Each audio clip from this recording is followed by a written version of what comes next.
Waalaikumsalam warahmatullahi wabarakatuh. Selamat pagi juga Ibu. Mohon maaf sebelumnya saya mengganggu waktu jenengan sebentar untuk melaksanakan wawancara sebagai tugas dari guru penggerak saya dalam hal ini materi pengambilan keputusan yang bertanggung jawab seperti itu Bu. Nanti pertanyaannya berkaitan dengan pengambilan keputusan sekolah ini. Langsung untuk pertanyaan yang pertama, selama ini bagaimana Ibu dapat mengidentifikasi kasus-kasus yang merupakan dilema etika atau bujukan moral di sekolah ini? Dilema etika. Bagaimana mengidentifikasi ini? Tentunya ada dua kepentingan yang sama-sama benar dan sama-sama mengandung nilai kebijakan. Disitulah kami harus mengidentifikasi kasus yang berkaitan dengan dilema etika. Di antaranya kami harus melakukan pengamatan aktif atau secara kontinu, Bu Maida.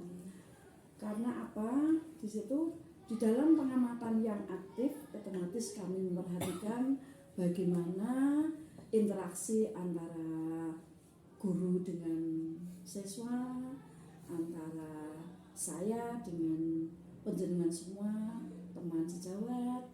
Dengan demikian kami tentunya akan lebih bisa menentukan perilaku atau situasi yang mungkin menimbulkan dilema etika. Selain pengamatan secara kontinu atau pengamatan secara aktif, Pak Maida, mungkin komunikasi yang terbuka, yang lebih transparan. Pertanyaan berikutnya Bu, selama ini bagaimana Ibu menjalankan pengambilan keputusan di sekolah, terutama untuk kasus di mana ada dua kepentingan yang sama-sama benar atau sama-sama mengandung nilai kebajikan? Kembali pada dilema etika ya itu ya, Maida. Memang dilema etika itu suatu pengambilan keputusan bagi saya yang sangat berat. Jadi kami tidak mungkin mengambil keputusan itu sendiri. Tentunya banyak pihak-pihak yang kami libatkan. Yang pertama, tentunya kami harus mendengarkan semua pihak. Tentunya di sini kami harus mendengarkan dulu, memahami argumen yang dari semua yang terlibat tadi, dan sebelum mengambil keputusan kami juga harus mempertimbangkan dampak potensial yang saya ambil dalam mengambil keputusan dilema etika. Berikutnya Bu, langkah-langkah atau prosedur apa yang biasa dilakukan selama ini tentunya dalam pengambilan keputusan? Langkah-langkahnya banyak sekali Bu Maida, karena dalam pengambilan keputusan ini kita kembali lagi tidak bisa sendiri, kita harus secara menyeluruh. Jadi kita harus berkolaborasi bisa dengan, kalau di sekolah tadi ada struktur organisasi sekolah, berkolaborasi dengan mungkin saya yang dituakan sebagai pimpinan di SD ini, leadership di SD ini, bisa dengan guru senior, mungkin di sini ada Bu Putri, atau dengan teman sejawat yang lain untuk bisa memutuskan mengambil langkah-langkah yang efektif. Pertanyaan yang keempat Ibu, hal-hal apa saja yang selama ini Anda anggap efektif dalam mengambil keputusan pada kasus dilema etika? Dalam pengambilan keputusan ini tentunya harus etis, Mbak. Banyak alternatif dan keputusan yang kami hasilkan yang penting tidak melanggar norma hukum dan dapat dipertanggungjawabkan secara moral. Jadi diantaranya pendekatan kolaboratif. Yang kedua, transparansi. Yang ketiga, fleksibel, kita tidak boleh arogan. Terus yang selanjutnya kita meluangkan waktu untuk merefleksikan. Yang terusnya kasus demi kasus, karena ya itu tadi sama-sama dilema etika, kasus yang satu dengan yang lainnya itu tentunya berbeda. Karena kasus yang berbeda mungkin cara penanganannya pun berbeda pula, punya cara-cara yang berbeda pula. Pertanyaan selanjutnya yaitu hal-hal apa saja yang selama ini merupakan tantangan dalam pengambilan keputusan pada kasus dilema etika?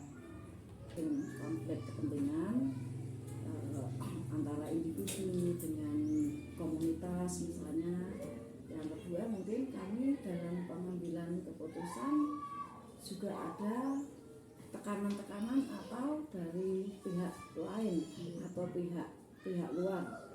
Yang ketiga kita manusiawi, kita manusia biasa yang tidak lepas dari rasa emosional yang kita punyai. Dan pertanyaan selanjutnya Bu, apakah jenengan memiliki sebuah tata cara atau jadwal tertentu dalam sebuah penyelesaian kasus dilema etika?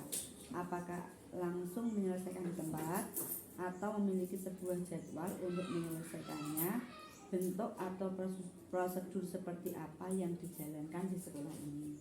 Dilema etika melalui penerimaan informasi, pengumpulan informasi, diskusi, pertimbangan, pengambilan keputusan.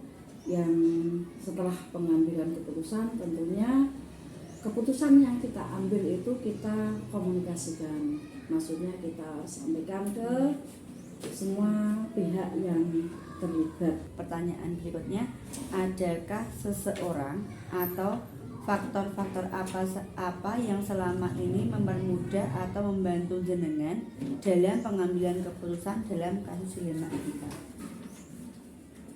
Tentunya ada kemudian kita sebagai guru, saya sebagai leadership, tentunya kita mempunyai kode etik. Kode etik itu kan banyak sekali.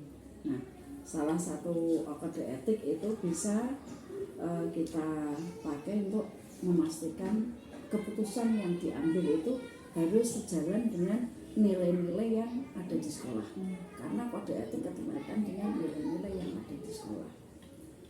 Yang selanjutnya bisa pendapat atau masukan dari penjenengan semua, dari guru senior, dari teman sejawat, atau dari pihak-pihak yang terlibat di sekolahan.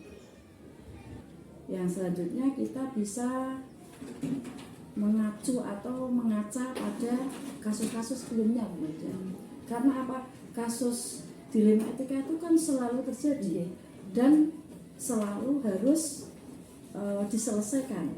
Nah, mungkin cara penyelesaian saya kasus-kasus sebelumnya bisa kami jadikan acuan untuk mengambil keputusan di kasus-kasus berikutnya.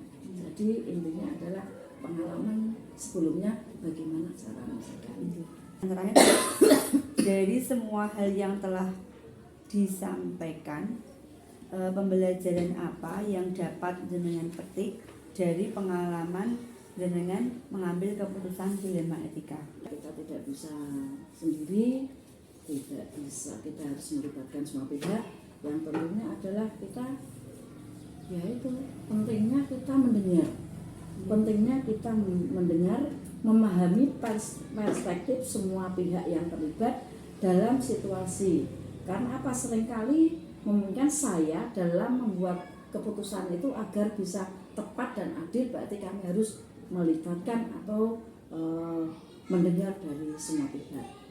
Apa yang sudah kita lakukan tadi, pembelajaran yang dapat jenengan ambil yaitu pertama mendengarkan semua pihak atau saran semua pihak berkaitan dengan kasus yang ada seperti itu, Yeah. Terus tentunya dalam pengambilan keputusan itu berdasarkan nilai-nilai yang ada di sekolah ini. Terima kasih Bu atas waktu yang diberikan. Semoga apa yang saya lakukan ini untuk melanggar tugas saya dan semoga bermanfaat untuk kita semua. Sama-sama Pak Muda, semoga CGP jenengan ini bermanfaat khususnya untuk anak didik SD Karupan 2 untuk memajukan mutu pendidikan SD Negeri Karupan 2 baik secara akademis dan non akademis. Saya tetap menyebut Assalamualaikum warahmatullahi wabarakatuh. Waalaikumsalam warahmatullahi wabarakatuh. Terima kasih Bu. Sama-sama, semangat Bu Meda.